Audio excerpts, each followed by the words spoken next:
it's Bob Kinnison from Athletes Audio, where we bring together the elite minds in sports psychology to help your mental game. Today we're working specifically with cyclists, and an expert in working with cyclists, Carrie Cheadle from the Bay Area. We've chosen the lower slopes of Mount Diablo, one of the most popular and brutal climbs in Northern California, to talk a little bit about the mental skills that the cyclists in the Tour de France are employing during the race. First of all, good to see you. How's it going? You too, it's good. Good to see you too. So let's talk a little bit about first the flat stages. The first week of the tour is typically flat stages. Yeah. You see some crashes, you see guys riding in the pack, riding through the roundabouts, and that whole, let's say, series of flat stages presents a certain number of mental skills challenges to the racers in the tour and the racers in our viewing audience who can seek to learn about that. So mentally, how can you prepare? What should you be thinking about during the race?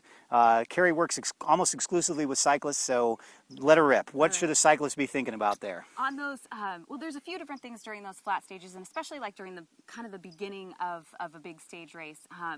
Or it could even be just the beginning of your race. People get really excited. So one of the things I'll see sometimes is people go out a little bit too hard. You're just excited to be there. Maybe your legs are feeling really strong, and you go out a little too hard versus pacing yourself. So that's one of the things I'll see is like, kind of working on that pre-performance routine so that you get into it, making sure that you're set up to start off with your pace and the pace that you want to do during that time. That's probably why the crashes happen so much in the first week. Everybody's ready to roll and they're super excited, and that can be one of the reasons. The other reasons sometimes those crashes happen is that during those long, flat, sometimes boring stages, right? Sometimes they'll look like they're kind of out for a Sunday ride during those miles and miles and miles. And you might have that too in your race. So what happens sometimes is sometimes the riders will kind of have a lapse in focus during those times.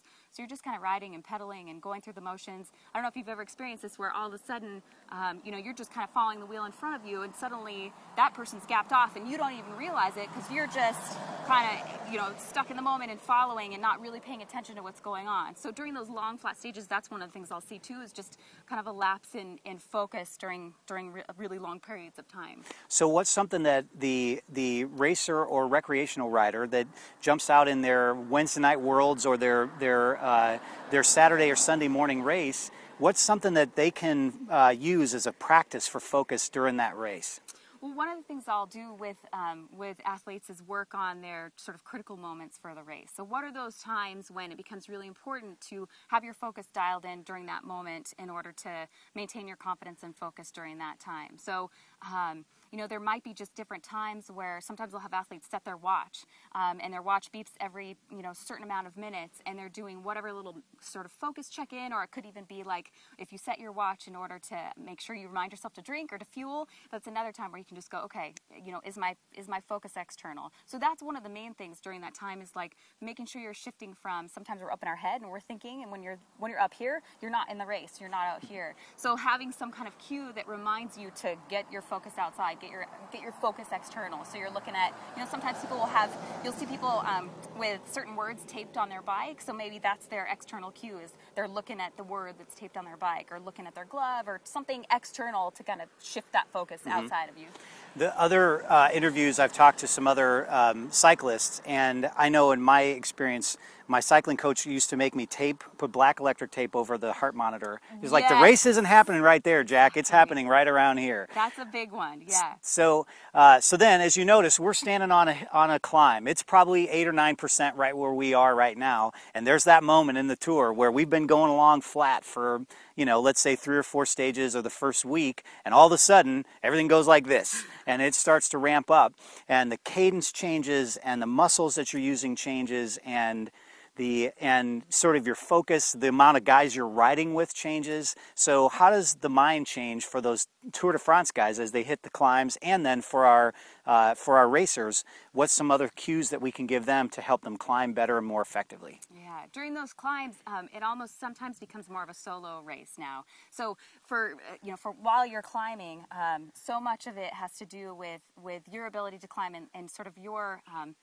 the mental skills and the approach that you take on that climb. So a lot of it is just you and the mountain getting through that time. So there's different things that you can kind of do to help sort of ease the time that you're actually on the climb. And a lot of it is because you're putting out so much effort, you're just really staying in that moment. So you're not kind of time traveling in the past, thinking about yesterday's stage. You're not time traveling into the future, thinking about the top of the mountain. You're just, I'm right here. What do I need to do to keep pedaling and keep moving forward? So keeping your focus in the moment is one of sort of the most important things that you could do on those climbs.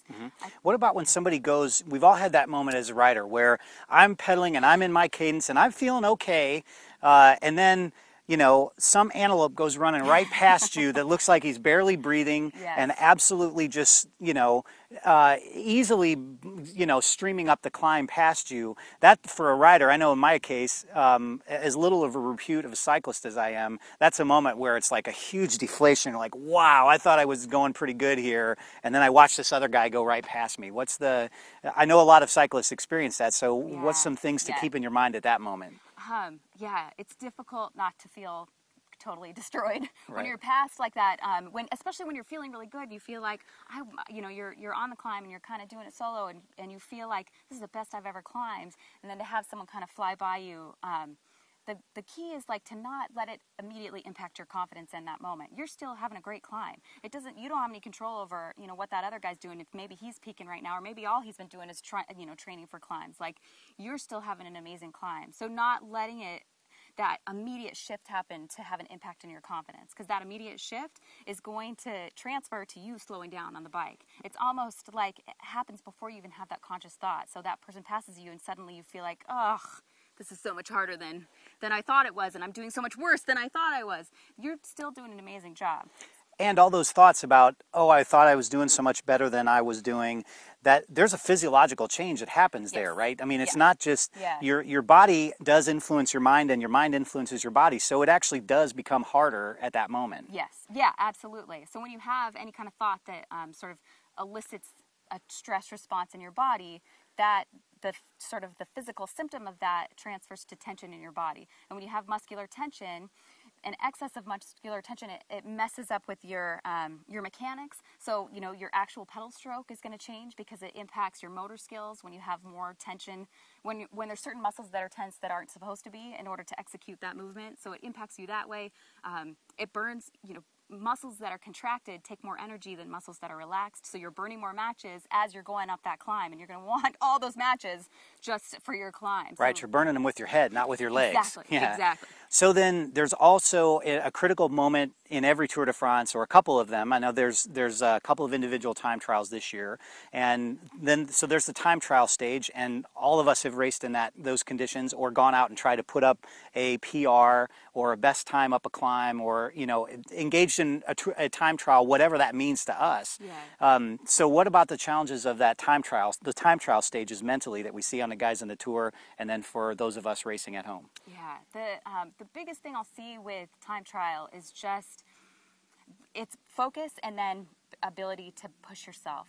How hard can you actually push yourself, and that ability to suffer. So most of us, unless this is your job, unless you're an elite athlete or a professional athlete, for the most part, we don't push ourselves as hard as we actually can go, because we're just there's a few different reasons I'll see for that. One is that, especially in time trials, sometimes people will feel like, or even just an effort during a road race, people are afraid of blowing up. So they're always sort of reserving some of their energy because they're not sure how hard to push because of that fear of blowing up. So they want to, the big goal is to finish with the pack, and they're not sure how many matches they have to burn. So they're always holding back a little bit and not pushing as hard as they actually can. So because you don't push past that point, you don't really know where that point is until you're willing to risk blowing up in a race. You're not going to know where that point is. So that becomes a really big factor in time trial, is just basically how my ability to suffer and how hard can I push myself. And maybe something that you might set as a goal for an athlete is, hey, you know what?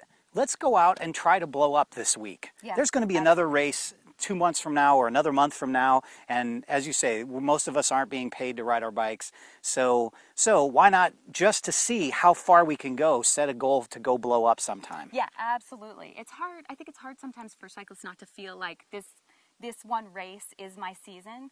Like, that is one race. So part of what you want to be doing with races is trying stuff like that out. So if you've got like a midweek crit or something like that around, that you do, use those races for this kind of practice, right? So you're career isn't defined by one race. You want to be able to try these things out. Exactly what I was talking about is set a goal around that. Like my goal today is to blow up, is to see what happens and where that line is. So she's Feed the Athlete on Twitter. You know us as Athletes Audio on Twitter. Carrie's also digging deeper on a lot of these topics on her YouTube channel, which you can link to right here on this page and follow throughout the Tour de France. We're both sponsors of the Roadside Chats from Neil Brown, so we'll be chiming in there all the time too during the Tour de France, but you can dig deeper on any of these topics. Carrie's got some additional tips at her YouTube channel, which you can link to below. Thanks for being a guest on the Athletes Audio Academy and watching cars and bikers go by on Mount Diablo, and we'll see you again soon here at the Athletes Audio Academy. Thanks. All right, thanks.